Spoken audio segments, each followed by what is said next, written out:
But he's the most humble member, I guess. Interesting. It was frustrating. Frustrating? Yeah. What made it frustrating for you? Like, are you trying to just, pull our... Are you pulling a fast one? Was it pressure from outside? Or was It was everything. There was some frustration, like, okay, we think we've got it. Then all of a sudden it doesn't work. Now it's like, okay. Uh-huh.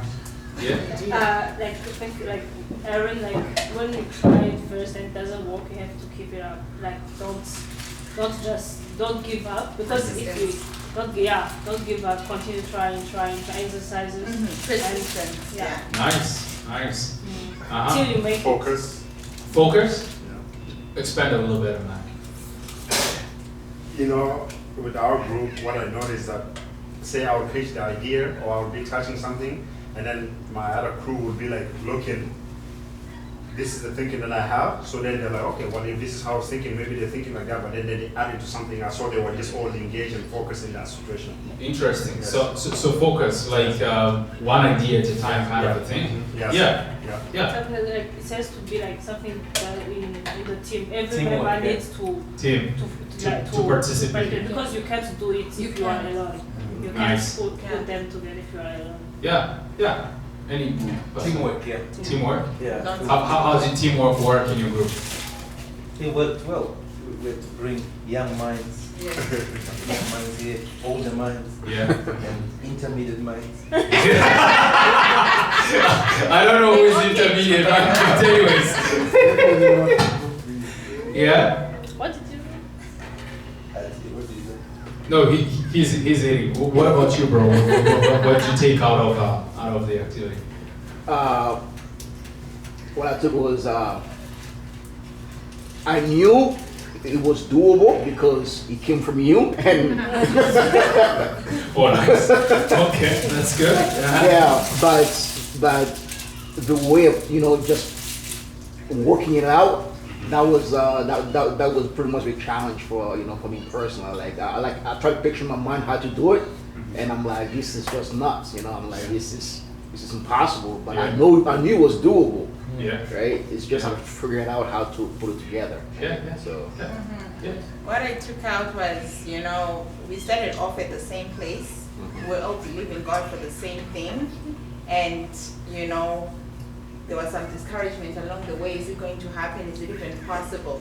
And then somebody else, it happened for them. That's right. And that was a testimony to God me. was Like, in the if God neighborhood. did it for them, that means it's He's going in to the work for neighborhood. us as Yeah. well, Absolutely. So everybody else's testimony was an encouragement for me that it's possible. Awesome. So So, it was sorry to interrupt. Go ahead. done. Done? Okay. Was not shared. Sense of achievement. How was the sense of achievement? How do you Because feel you about it? tried, and you're about to just give up, as it's been echoed here. And at the end, you did it, and you just like, yes, you Yeah, did it. I can Awesome. agree. I can agree with that because you try, you fail. You try, you fail. You keep on doing it, and then you see the end result. Like, wow. What kept you going? Was it like your group members pushed? Because I guess when one person gives up, sometimes it's earlier than some other people. and Well, then it's you just push. it's How just was it's that? just with different ideas put together. Like everybody pushing towards the same goal. Yeah. And to me, it was like, what, if we do it together, we can can achieve this. Awesome. Yeah. I love it. Okay, so you want to share? What would you learn? How did it feel to you? It was simple, but it was complicated at the same time. So like the answer was right in front of you, but Very obvious. it's not the first thing you think of. Yeah. So it takes the help of everybody's ideas to put together to find That's right. Interesting. That's beautiful. Yeah. What did you learn? How was it for you? Well, just looking at it, there are many ways of getting kind of the results, but only one that was right. Because even in the first, we kind of got the result, but it wasn't following the actual instructions, so we had to break it down and do all those things. So just incorporating all the thoughts to say, okay, even though there are many ways, there is a right way, and if you do it the right way, then you end up getting the right result. Okay. Right. So at the end of the day, the right result is what is needed, and not just a result. Bro, what did you learn? I learned more about teamwork, that you cannot build a house with one hand, with one person. You need somebody who does the drywall, you need somebody who does the roofing, and somebody who does everything else. So together we build a house. That's what it should be. Interesting. Also, one more thing for me, one of the most important lessons for me, the thing I learned the most is nothing's impossible, really. Yeah. Yeah. Yeah. Like, nothing's impossible. it's weird. I mean, it's kind of obvious right now, but you know, after you did it, you're like, wow, you can apply this in real life, you know? Nothing is possible. Yeah, that's great. You want to share? Yeah. Kind of like excitement, because you got like excited every time you do it, and then you can tell that you're getting closer to like figuring it out. You can tell like all your group members are getting like excited knowing that we're close, and we're like you kept like picking like new things every time like one of your strategies would fail. You're like, that was almost working, but that didn't work. So you take what was working and like keep adding it, and then you in the end you like figured it out.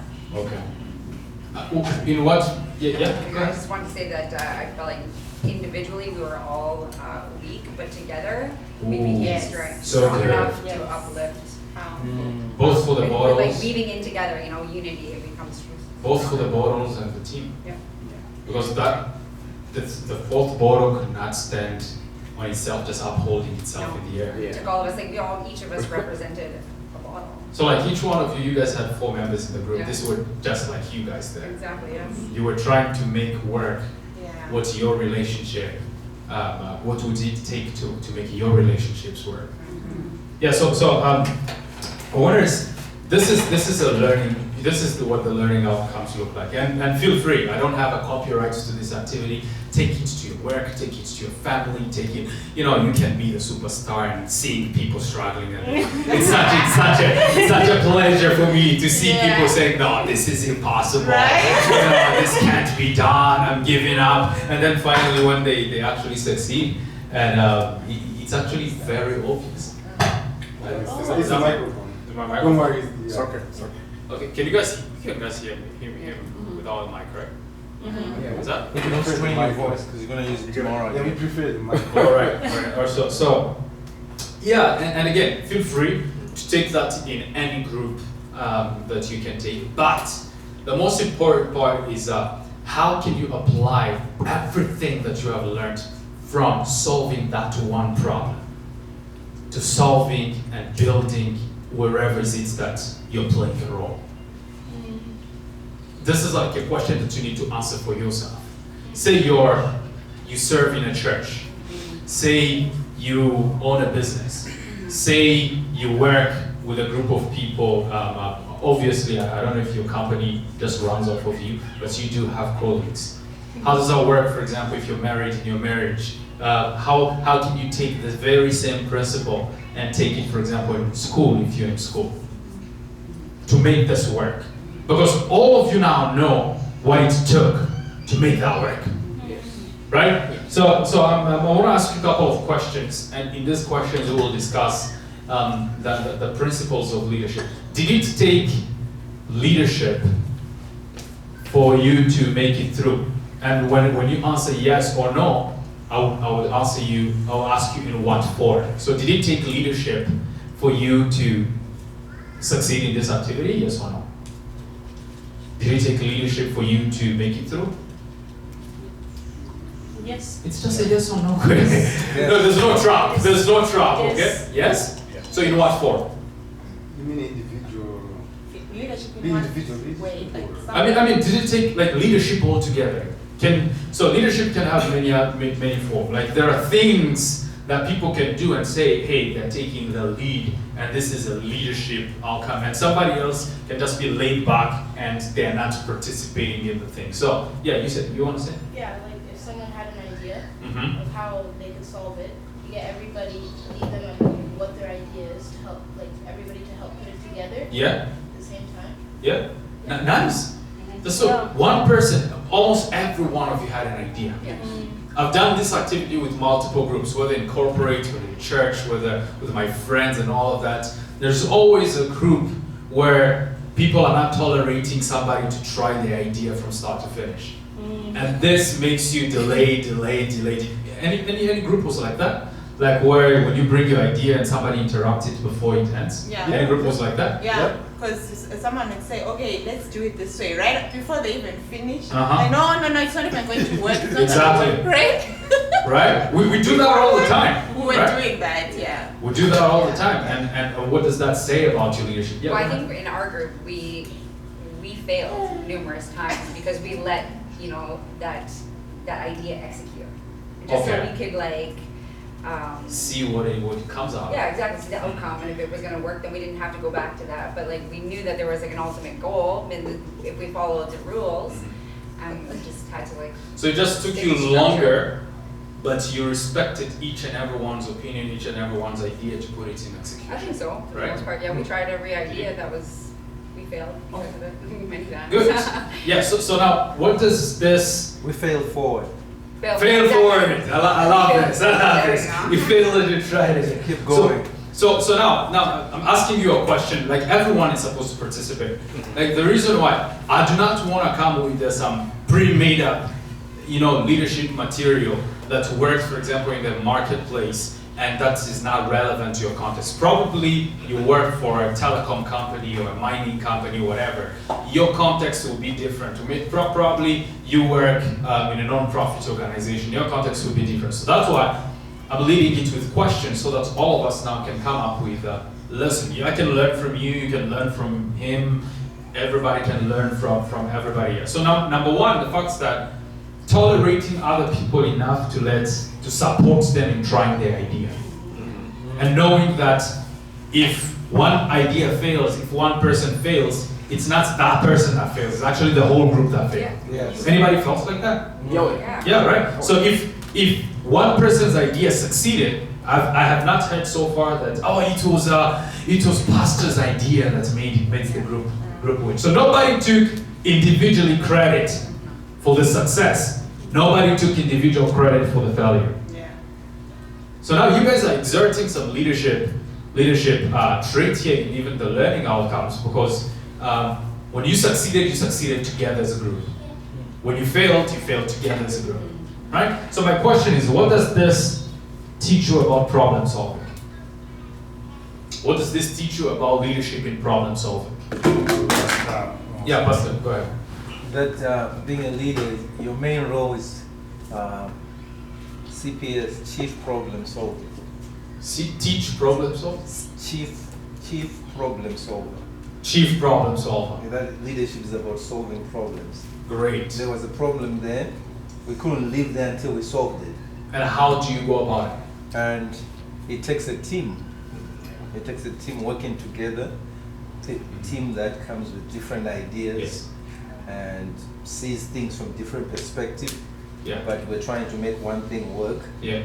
So we lay aside whatever differences we have. Our main focus was just on getting that task done. Good.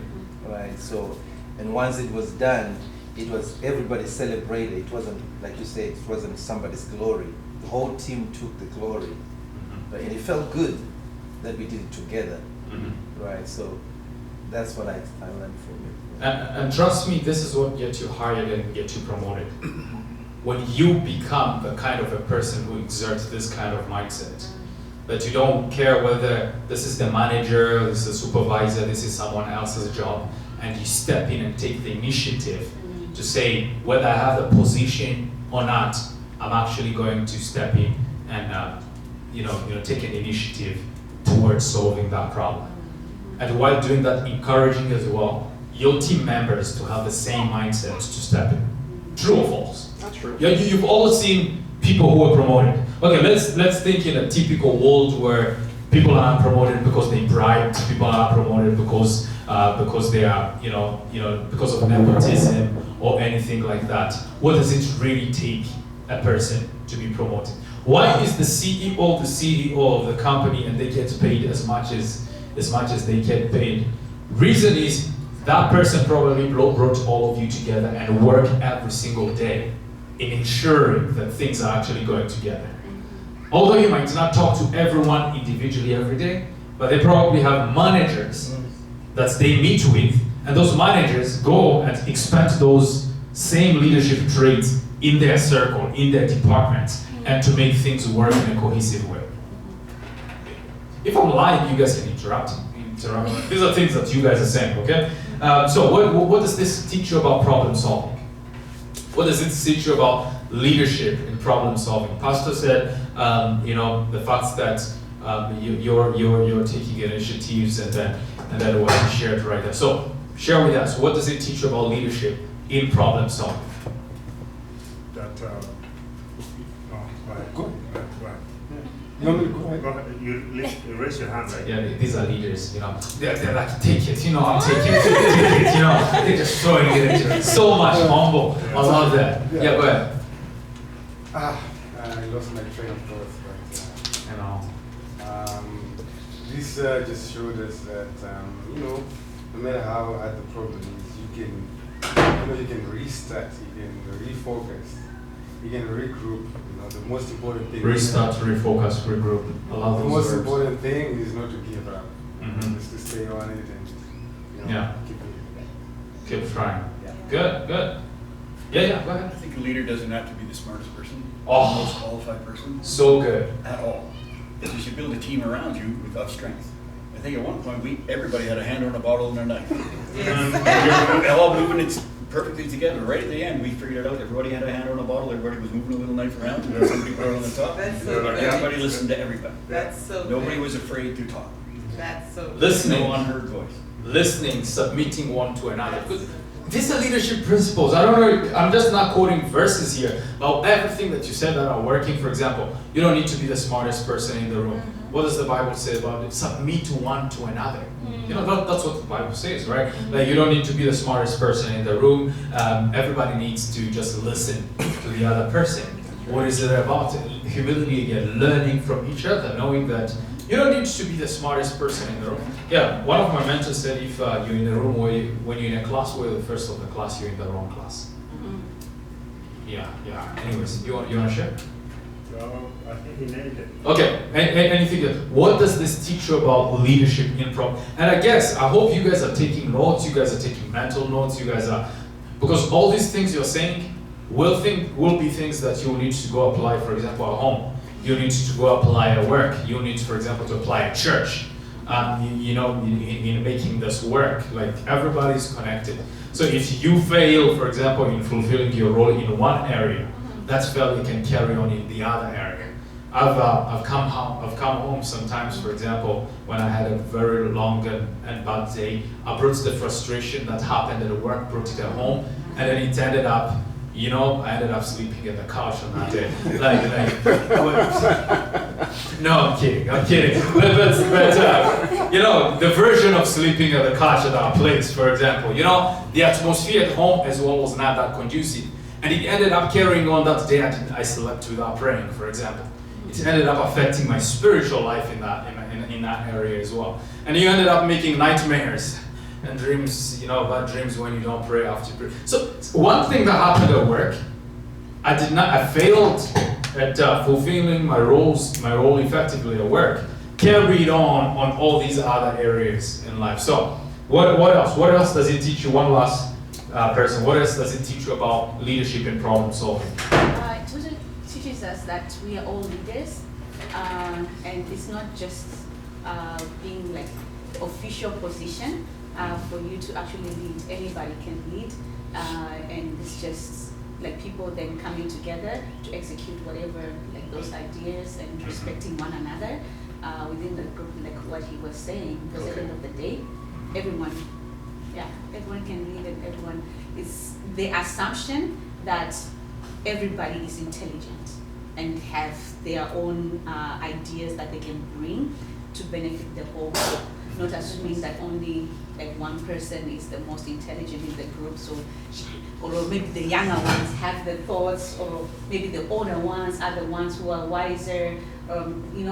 It's not about that. Whether you're young, you're old, you can all come together, bringing your strengths, your different strengths, to bring something beautiful at the end of the day. Lovely. I love that. You want to share something? Yeah, I loved that, like, for example, in our team, everybody was participating. Like we take the group, the team program as ours. Like everybody. You appropriate, take ownership. Yeah, and we're trying to give solution. And like I like that how even like the designated representative of the group didn't say like, okay, you have to listen to me and we'll do it my way, because like we're doing it together. And also what else? Okay, let's see. Who was your leader, by the way? She left. Oh, your leader left. Yeah. Okay, but anyways. Yeah. Well, so next question, okay?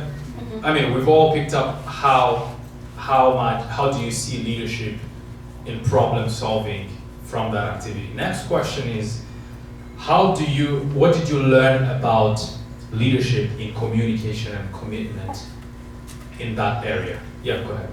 I think that like a leader should like make each person feel feel comfortable to share their own ideas, like feel like their ideas will be heard, like that the leader won't be the only one giving ideas, and that their ideas like aren't the best ones, but that they feel like their ideas are like valued, will be used and stuff. That's like what our team did. Like nobody was scared to give their own idea, because we like took from their idea and like try it. Right? Yeah.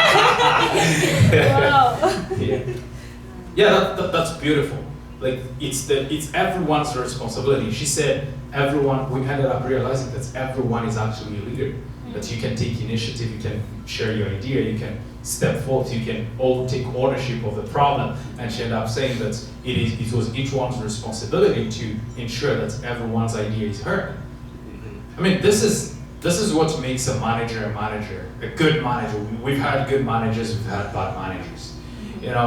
You know, if you see a good manager, the one that you look up to, are probably the ones that made you feel seen, made you feel like you're part of, your contribution is welcome. And those people never leave their jobs, they leave their managers. So probably that manager was the one that's never accepted your contribution. You felt like you're just there, you're not even contributing to anything, nobody's respecting what you're doing, right? So what else did that, go ahead. I like taking ownership, taking initiative, and then leadership is about taking ownership. Because when you take ownership, you are part of the team. You are participating, you say, I'm involved in this. If this thing works, we all celebrate. If it fails with all of us. But if you feel like you're not involved, then you don't care about the outcome. But if you take ownership, you really care about the outcome, because you have embraced this thing. So ownership in leadership is crucial, because if you're part of a team, if you take ownership, you know that if I don't show up, I let the team down, right? But if you don't take ownership, it doesn't matter if you show up or don't show up. That's why people sometimes they don't just show up, because they haven't taken ownership. When they take ownership, no one is going to beat you if you don't show up, but you have that obligation of letting other people down. So that's how we felt as a team, that we ended up taking ownership, that we want to make it work as a team. Contribute. After these guys had finished, like we gotta figure it out too. It's ownership. So ownership is important in leadership. If you don't take ownership, you don't care about the outcome, right? And you don't grow as a person. I worked in a call center. Initially, people will call in, and then somebody will just take that call and not finish it, right? And then when the person calls again, they have to re-explain themselves. Until the managers learn and say, now when you get a call, you gotta try and finish it to the end. If you don't finish it, leave detailed notes so the next person knows what's happened. You take ownership of that call. Right. Because if you don't take ownership, it frustrates the clients who call in. Now they have to re-explain themselves. I just spoke to somebody. How come there are no notes? Because somebody's like, I know chances are there are 200 people. If you call back, you're not going to get me. Good point. So I'll let it go. I find a way to get the person off the phone, because I know they'll get somebody to deal with the best. But if I take ownership, I want to make sure if the next person, they're in a better place to finish if I couldn't finish it. Yes. Right. Good point.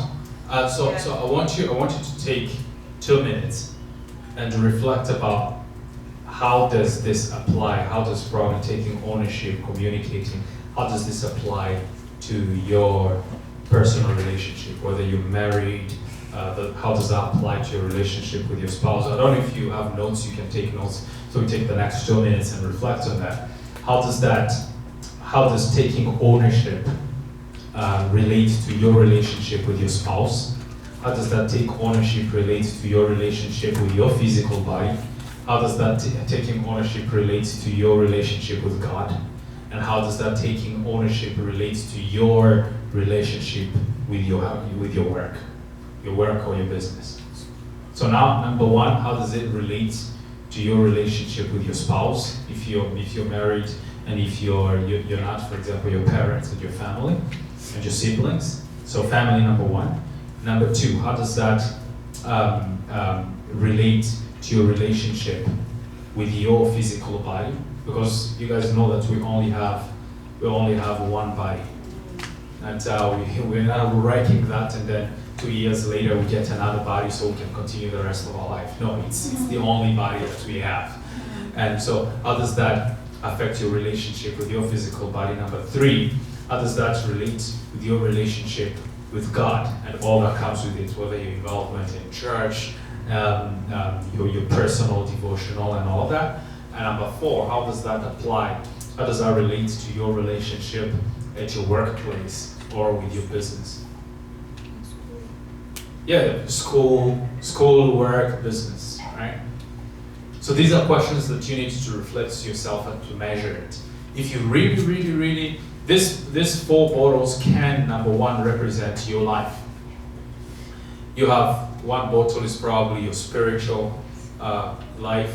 The other bottle is probably your physical. The other bottle is probably your relationship. And the other bottle is probably your financial. So if all these aspects of your life do not work together to make you succeeding all together, you're going to put the top bottle into your face.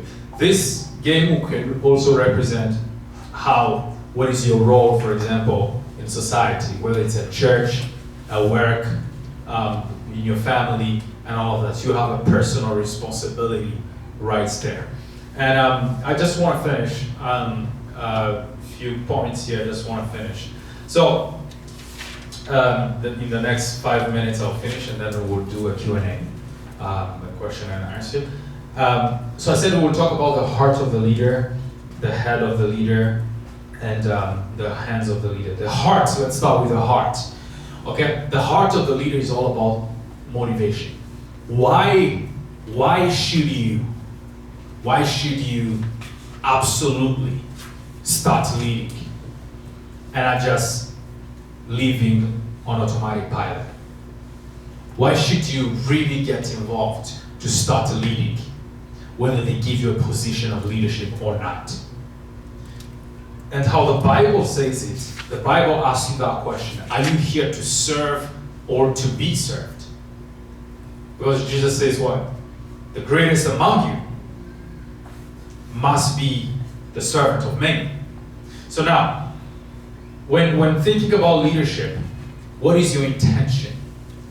Do you want to lead so that everybody can say, yeah, that's the leader? Clap, everybody clap for you? Or you're really here that your motivation is like we read in Colossians 3:23-25, is that you're doing it as unto the Lord. Okay? This is about the heart of leadership. It's about you assessing your motivations. And there was a couple of instances in the Bible where we can see the heart. So all of you know that King Solomon, when he was crowned king, he had a dream. In 1 Kings, the scriptures, 1 Kings 3:4-15. So Solomon has this dream where God is asking him, what can I do for you? What is your prayer? What are you asking? And Solomon asked for wisdom so that he can judge the people of God well, so that he can serve and lead them. And God, being so impressed by this guy's request, he said, you did not even ask for the life of your enemies. You did not ask for wealth. You did not ask for, power so that you can be feared among the nation. God was so impressed by this guy's heart that he says, you know what? I'll give you wisdom, I'll give you money, I'll give you power, I'll give you victory over your enemies, and I'll give you peace. And this is exactly what God gave to him. So now, what do we learn about leadership, the heart of a leader in that? That as long as your first intention is that wherever you find yourself, you want to serve, everything is going to just align for you.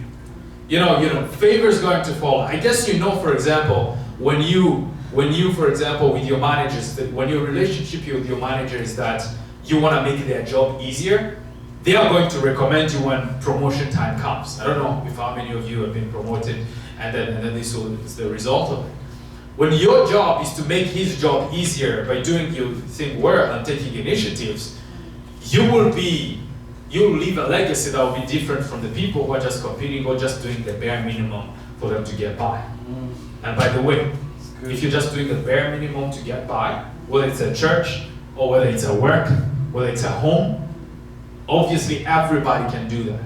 So Jesus is saying, if your righteousness is not more than those of the Pharisees, you're not worthy of me. Okay? So, the hearts of Solomon. So there's this instance in the Bible where James and John, their mother came around and said, Jesus, you know what?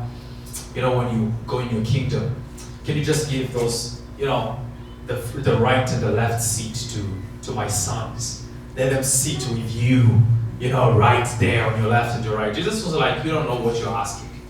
The pagan asked for authority and power, but it should not be so among you. So Jesus rebuked that intention right there. He said, you're not supposed to be asking for that. You should be serving. You should know what it takes to get there. It takes greater service to get to where it gets there. So this is about the heart of a leader. What is your intention, right? And for example, I guess if I told my wife that my intention is to take you so that you can go help me with the work that I don't know, you will be cooking for me, you'll be watching, doing my laundry, and that's why I want to marry you. I don't think if you would have said yes. And at least in my case, I had to pretend, I had to convince her. I had to convince her that this is for your good. I will lie my life down for you. Like I can take a bullet for you. No, probably in the leg or something. Take a bullet in the leg. But this is a story for another day. She had to come to the realization that I am going to spend the rest of my life with that guy. That it's not for me to be abused, or it will actually be for me. I had to paint her dream that I would love kids. I will put you first before my buddies, right? I will spend time with you instead of spending time with them. I had to understand her love language and speak through her love language, whether it's gift or quality time or words of affirmation. I had to speak through those languages. And as I was doing that, I was actually putting myself on a position that I'm literally here to serve you. And by the grace of God, here we are. Yeah, we've been married. And I guess people who are married, you can relate to those things. Like for that person to say they're going to commit to spend the rest of their life with you, God does it. But there is something that you need to, a certain way you need to be talking to them, a certain way you need to be treating them for them to say yes. So the heart of the leader. So when it comes to your relationship with your spouse, your presence at church, at work, or whether at work or at school, or with your business, what is your intention to take leadership in that place? For example, let me give you a level of companies. A company which is a leader, for example, of all companies that has multiple clients with most companies, is either because they came first. And when you come first in a certain place, when you're a pioneer in a certain place, you're actually serving a need, right? Either you're actually treating your customers better than any other competitor. That's why when you go to the mall, for example, you find Shaw, you find Talus, you find Freedom, you find Rogers, and every one of them is trying to show you that you will be well taken care of. at our place. And sometimes I just call my provider and I'll say, you know what, you guys are not treating me well. I just received this sweet offer from your competitor. So can you beat it, or should I go there? And they'll be like, oh no, wait a second. They give me to retention. And I talk to retention. I say, hey, retention, I just received this juicy offer from your competitor, and I'm actually considering it. But I've been with you for the past 3 years. I usually am a loyal person. I would rather like to stay here. So can you do something about it, or not? And then they'll find a way. They'll find a way to actually meet your need. So now, your heart as a leader, your motivation. What would you prefer? What would you desire to lead? So check your intention. Number 2, the hands of the leader, and then we'll finish with the head. The hands of the leader. This is not the work. It's being habits. So for example, again, we start with contrasting with how Jesus, the hands of Jesus as a leader. So the things that he did, being in a position of leadership. What was it? Number 1, he would fill himself with scriptures. The word of God. I guess when the devil tempted Jesus, he did not say, you know that I'm the Son of God, right? So you should just get out of here. Do you want me to beat you up or something like that? He did not say that. He did not say, you know what? I'm fasting 40 days. You don't even have the right to be here. Now, what do you do? I bind you or whatever. No, he did not say that. Jesus responded with the word of God that was invested in him. Because it says what? You shall know the truth, and the truth shall set you free. It's not any truth, it's the truth you know. So how much as a leader are you filling yourself with the right thing? Are you actualizing yourself? What work are you doing in the area of your leadership? Another work of Jesus was small groups. As the hands of the leader, as the work of leadership was for him to work with them. You guys talked about teamwork, talked about building a small group that is consistent. He shares that, people you're meeting for the first time, but for some reasons, you guys managed to pull it out. You guys managed to pull it up, and you found a solution. So Jesus was the greatest. This principle of creating small groups, people got it from Jesus. They might not tell you why they want you to have teamwork, because they know that if you want to build a movement that will last multiple centuries, you want to build a small group intentionally. A small group not just by circumstances, not just by affiliation, but a small group that will help you get to where you get it. When a company decides that we want to expand, we want to grow, what they do is they bring in new people. Because some companies start with one person. And that one person come and realize that they get to a point that the demand are bigger than the capacity, so they bring in one more person. They bring it, and then this is how they grow multiple generation, by building the teams, by building small groups. So how did Jesus do it? He had 12 disciples he called, but he did not just have the same relationship with all the 12. He had a very closer, deeper relationship with John, the apostle that Jesus loves. And then after that, he had a group of 3. These people saw things as I just shared here before. He built that team. And then the 12, and all of that. How is that similar with what a founder of a company does? They start by themselves. They get 2 people to join in, and somebody taking care of the finances, and somebody taking care of marketing. And from there, they expand the team again. And then they have started with one location. They end up opening another location, another location, another location. That person, no. They're not like Jesus because they cannot be in multiple places at the same time. But at least they abide to the same principles that Jesus did. They build teams around them. And now, even the disciples knew that it was their responsibility to build people around them. So that's where when persecution came, these people scattered. Each one of them was able to go start something by their own. Because they were a part of a team where they took ownership, where they communicated, where they participated in problem solving, where they actually were active members of that circle, to the extent that each member of the circle became, I heard you guys released, for example, a couple to go do ministry last year. And if that couple, for example, was not nurtured well to the extent that they will be confident enough or trust that God is calling them to go opening another ministry, that must have taken a certain level of mentoring, a certain level of coaching, a certain level of leadership. So, reading the scripture as a leader and small group, creating small group and creating teams. And last but not least, are we blessed? You said, are we learning something, or is that so boring for you guys? Are we learning something? Cool. Nice. So I want us to finish with the head. The head, this is the beliefs and all the principles that guide a leader. So like for example, for a company, the head talks all about, it's about servant leadership. Servant leadership has two parts. There's the servant part and there's the leadership part.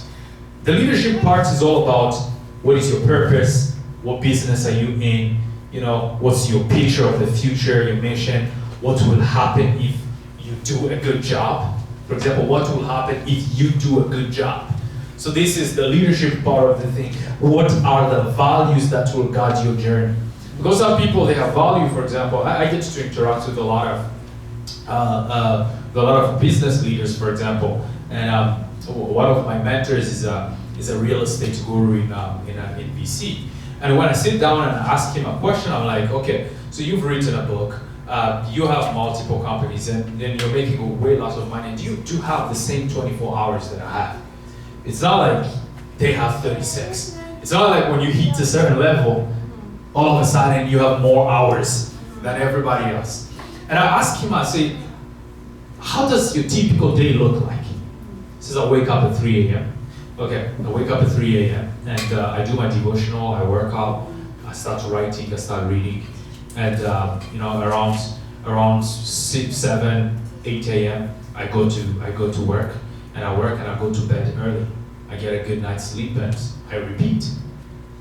I was like, this guy knows exactly what he's after. That's why his values are different. Because you cannot want to be, for example, let me take an example. You cannot want to be a millionaire and then you sleep as if you're competing with the dead. Like you sleep 8 hours, 10 hours, 12 hours, for example, and then you're still waking up probably sometimes after, later than anybody else who goes to work a 9 to 5 job and expects that in this competing economy, you're going to make it better than anybody unless you steal or you win lottery. But it's not given to everybody. So now, the leadership part of the servant leadership deals with the question like, what values will guide the goal that you want to hit? That's good. You've come up with, number one, with your heart, that was your motivation. Like, why you're into this. You come up with the hands, what are the things, what are the things that you do? And now you come up with your head, which is about the values and your journey. But that's the leadership part of the servant's leadership. The servant part of leadership is kind of, I call it the upside down pyramid. Are you able, are you willing to put yourself down so that others can go up? Because I guess you know that the person who has the most responsibility, in a certain community, in a certain company, gets paid more. Literally, the number one in the company you're working, the CEO, the managing director, whoever is that, this guy gets paid more because they have more sleepless nights worrying about the business that you're in. Because probably for you, you're just coming to do your job. If that company goes down, you'll get another job. But for them, if that company goes down, it's multiple people will go jobless, like their families will suffer. And again, they're also dealing, for example, with the city. They're dealing with laws. They need to make sure that whatever it is you are doing is legal. They're dealing with problems on a multiple level, and you're only worrying about whether I do my job well and I get my paycheck every 2 weeks. This is the only problem you're caring about. The higher you go on that level, or whether you get promoted to be a supervisor, you have some extra more problem to worry about. It's not just you, it's also the people in your team. The higher you go, the more challenges, the more problems, the more conflicts you need to solve and all of that. But all this comes down to, now as a servant leader, before you can get to fulfill the role that you're going to fulfill there, are you first of all going there with an intention to serve instead of being served? So I'll stop here. I'll leave this here because that was a long learning outcome, and I would probably opening that up. Our time is almost up. We are 4 minutes away. So if you have any question, any comments, I want to stop here because these leadership lessons, we usually do it either in 3 days, in 3 days straight. Well, one day you deal with the hearts, the next day you deal with the hands, the other day, the last day you deal with the head, so you can go into that. So any question, any comments before we get to wrap this up? This was a long weekend for you guys, right? Intense. Intense weekend. So anyways, I want to stop here and welcome if there's any question, there's any comment or anything like that before we wrap up. Are you guys okay if we could go the next 10 to 15 minutes with a question, if there are any? Anybody? Okay, cool. So, yeah, you can open it up. So, anybody, any question, comments, any addition, anything, like you can share your experience, your feedback, and what you learned and how you're going to apply it as well.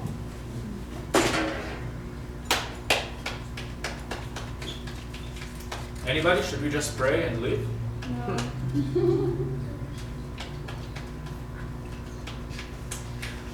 Yeah, go ahead.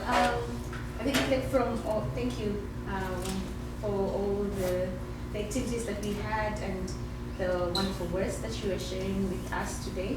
I feel challenged to actually go back and really flesh out what you were saying, and like in regards to like my work, my business, family, and even my body, and flesh it out to say, okay, based on that, and how am I being a leader, and how am I doing well in all this? So an assessment to say, okay, at this current position now, how am I doing in that regard?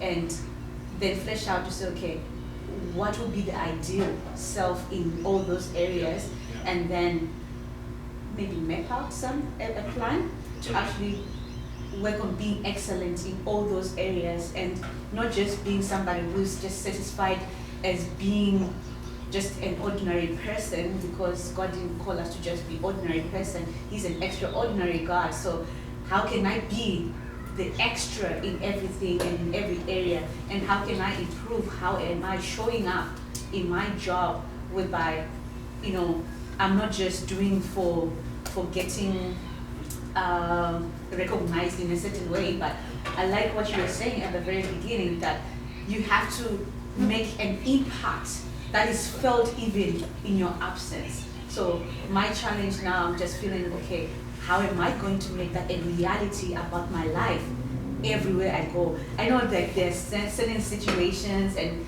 that I've been similar to that, but consistency across the board. How can I actually be, because that's now going to be a character that you develop, and something like that. Yeah. Beautiful. Thank you.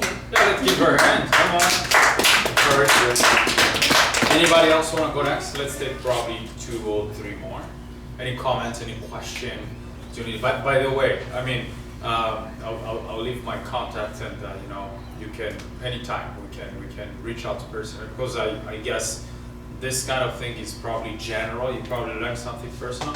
I want it to be much more relevant for you and for the area in which you are, whether it's your business, whether it's your workplace or anywhere else. So you can reach out and chat and talk about that anytime. So any other comments? Any other question? Any other addition? One thing, just to support what she said, is, I think going back to the foundation, going back to the root, the cause of the problem. When you're solving a problem, being a leader, you have to go back to the root. Don't just be a surface person where you just take things up front. Okay, what is the story? What's going on? Dig deeper. Just like we played in the game, when things were kind of getting out of control, we go back to the foundation. Okay, knife length, this, then you start building from there. So to be an effective leader, you need to be somebody who understands who sees the whole picture, the big picture, who understands it, for you to be able to build a solid team, or even in your own personal life, for you to grow. Go back to the foundations. Where have I missed it? Yep. You know, go Yep. back and start from there. Don't put things under the carpet and say, I can wing this one. There's no winging. When you're a leader, no winging. To be a leader, you have to be, you know, authentic, original. You have to be real for you to build. Because if you build a house on sand, or you build it on grass or whatever, it will fall down. So just make sure your foundation is firm, so you can build the blocks to be a strong leader. Yeah. Yeah, embracing, your strengths and your weaknesses, that we all have a purpose, and God can use, those for His plan, especially in the body of Christ. We all have a purpose in the body of Christ, and accepting that, embracing that, and not wanting to be like anybody else, but yourself, because like I said, we all have a purpose, and we have to embrace that and use it for His glory, whether it's servanthood or leadership or whatever that looks like, but we're all there together, one-minded, to be Christ-like. Beautiful. Beautiful. Any probably last comments, and then we'll wrap up? The thing that touched me the most, I think, I've always had a problem with the phrase "good enough." That means I could have did better. At the end of my days, I don't want somebody to look at me and say, "Well, good enough." I want somebody to say, "Well done." Yeah. I like that phrase, well done. Yeah. Beautiful. Nice. Yeah. Just what I remembered is like, what did I represent? Like, because as a Christian, we can't just live like anybody else. We have to be like, because a leader is an influencer, and like our life needs to make like an impact. As you say, like transformation, leadership needs to make impact. Like even when you will not be there anymore, or maybe if you move somewhere else, people will still remember you, or still like it's made me think like, how can I make an impact around me and in my everyday living? Because sometimes you can be just there, and for example, like if I give an example at church, you can be just there, be a member, just attending, like listen, and you are not making any difference. Like it doesn't mean like you have to go there, sing, or maybe come to church. Even you can even be there, just maybe like talk to people, smile to people, and like people knows you like someone who is welcoming, someone who is like talk to others. Yeah.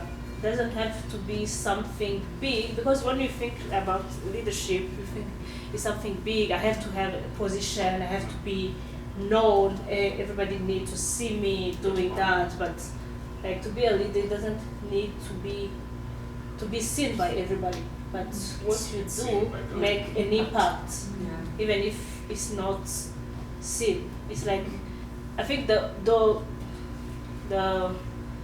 big thing, like to be a leader, it's not like to be known when you're there. Maybe also, you can be also known when you're there, but when you are not there, like your absence is felt. Like there's, okay, maybe even if we're not noticing when she was there or when he was there, but now he's not there anymore, we see that there's something missing. Yeah. Sorry, can I just add a little bit to that? Like people, I always say this, people will forget what you say, people will forget what you do, but they will never forget how you make them feel. Yes. That's And it takes nothing but a warm smile. Yeah. You know what I mean? Yeah. You make them feel good with that warm smile, that'll leave a lasting impact on somebody's life or a day. Hey, I mean, the lesson from either just the game, usually we take 3 days to actually go through, like, what did you learn from that specifically in each area. We go like, okay, let's take your relationship aspects, whether your relationship with your spouse, your relationship with your friends. What does that teach you about to make it work? What does it take? We go to the finance, we go to your business and career, we go to your intellect, we go to your body, physical body, and it takes a long time. So, but anyways, thank you so very much. You guys have been the best audience so far. You're the best participants. That was amazing. And tomorrow I hope to see. We hope to see you all. I'll be talking about priesthood tomorrow, and I was entrusted to share the word tomorrow. We'll be talking about priesthood, another aspect of leadership, and you'll get to see actually how in First Peter, Peter says you are a chosen generation, you are a royal priesthood, you are a holy nation. It doesn't say be royal priesthood, be a chosen generation. So we actually are all these things, but we end up just not doing them. And so it scares me sometimes to, just like you say, you come before the Lord and say, hey, you know what, good enough, but well done. But if we can stand up and Pastor, you can close up in prayer, pray for us. Let's sit for a while. I want to say something real quick. Okay. I want to say thank you to Coach Jonathan. Come on, let's give him a thank you. And Sister Leda, thank you for coming and being an anchor. God bless you.